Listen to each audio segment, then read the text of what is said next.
خرجت الإعلامية منى الشاذلي عن صمتها لتوضيح موقف برنامجها معكم من الجدل الذي أثارته حلقة الإعلامية مها الصغير بعد اتهامها بانتحال لوحات فنية لفنانين أجانب ونسبها لنفسها.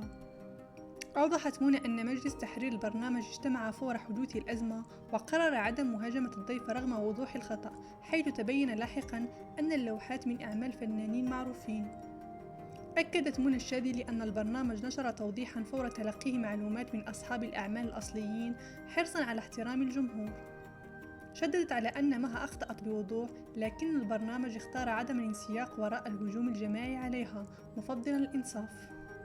بيّنت منى أن البرنامج غير ملزم حسب الأعراف الإعلامية بالتحقق من تصريحات الضيوف بشأن أمور شخصية ما لم تتضمن مغالطات واضحة.